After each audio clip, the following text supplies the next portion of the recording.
इस वीडियो में हम लोग डिस्कस करने वाले हैं उन क्वेश्चंस की जो कि इलेक्ट्रोकेमिस्ट्री चैप्टर से जेईई मेन में आए हुए हैं।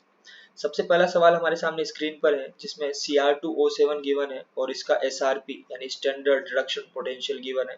देन उसके साथ साथ हमें 4 आयंस और गिवन है और इनका भी SRP हमें यहाँ पर गिवन है और पूछा है कि the number of metals which will be oxidised by Cr2O7-2।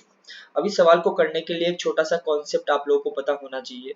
Concept ये है कि सपोज अपने पास 3 मेटल हैं ए, बी और सी और तीनों को मैंने इंक्रीजिंग ऑर्डर ऑफ एसआरपी में अरेंज किया है, यानी नीचे से ऊपर जाने पर एसआरपी क्या हो रहा है, इंक्रीज हो रहा है। अब इन तीनों की अगर मैं बात करूं तो ये मेटल सी जो है या फिर एलिमेंट सी जो है वो अपने नीचे आने वाली सारी की सारी मेटल्स को क्या कर सकता है, ऑक्सीडाइज कर सकता है। यानी इन तीनों में ये होता है अपना बेस्ट ऑक्सीडाइजिंग एजेंट और इन तीनों में सबसे नीचे जो आएगा वो होता है अपना बेस्ट रिड्यूसिंग एजेंट।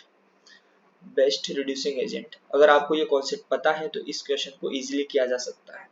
अब देखते हैं क्वेश्चन में हमें क्या बोल रहा है। हमारे पास वही Cr2O7 और 4 आयंस हैं, तो सबसे पहले इनको अरेंज कर लेते हैं इनके SRP के इंक्रीजिंग ऑर्डर में और सबसे कम जो दिया हुआ है वो है -0.25, देन गिवन है -0.04, देन गिवन है अपना 0.80, उसके बाद अपना Cr2O7 का गिवन है जो कि कितना है, वो है अपने पास 1.33 और उससे ऊपर दिया हुआ है अपना 1.4। अभी इस कॉन्सेप्ट के अकॉर्डिंग Cr2O7 अपने से नीचे आने वाली सारी की सारी मेटल्स को क्या कर सकता है, ऑक्सीडाइज कर सकता है। इसका मतलब total number of metals which will be oxidised by Cr2O7 वो कितनी होने वाली है अपने पास, यहाँ पर हो जाएगी टोटल कितनी, 3 मेटल्स अपने पास हो जाएगी। आई होप आपको ये कॉन्सेप्ट समझ में आया होगा।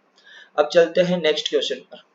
नेक्स्ट क्वेश्चन हमें गिवन है कि the potential for given half cell हमें फाइंड करना है। ठीक है, हाफ सेल हमें गिवन है हाइड्रोजन वाला, हाइड्रोजन सेल गिवन है तो 2H प्लस और ये कन्वर्ट हो रहा है अपना H2 गैस में। ठीक है, अब इसके लिए सबसे पहले नस्ट इक्वेशन लिख लेते हैं और वो क्या बोलती है अपने कि E इक्वल टू होता है अपने पास E नोट माइनस 0.5916 होता है, बट क्योंकि यहाँ पर 0.06 गिवन है तो हम लोग सीधा वही ले रहे हैं, डिवाइडेड बाय n फैक्टर और log ऑफ अपना क्या हो जाएगा प्रोडक्ट, जिसमें कौन है अपना PH2 और प्रेशर ऑफ H2 और यहाँ पर अपना H प्लस है तो इस जगह रिएक्टेंट में H प्लस की कंसंट्रेशन का स्क्वायर ले लेंगे।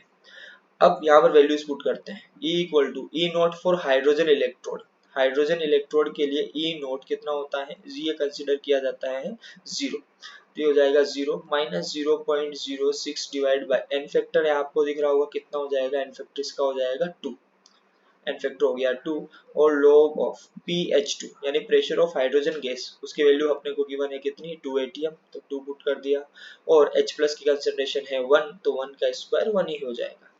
देन आगे सॉल्व करते हैं। अब E फाइंड करना है तो E will be equal to minus 0.03 और यहाँ बचेगा log ऑफ 2, log ऑफ 2 की वैल्यू भी अपने को गिवन है कितनी है 0.3, इसको अगर सोल्व करते हैं तो माइनस 0.009 आएगा और इसको अगर मैं 10 टू द पावर माइनस 2 की फॉर्म में लिखना चाहूँ तो ये हो जाएगा 0.9 into 10 to the power minus 2। क्योंकि इंटीजर आपको यहाँ पर वैल्यू पुट करना है तो अप्रोक्स कितना पुट कर सकते हैं आप, यहाँ पुट कर सकते हैं 1, तो अपना आंसर हो जाएगा 1 approx 1 minus 1 into 10 to the power minus 2।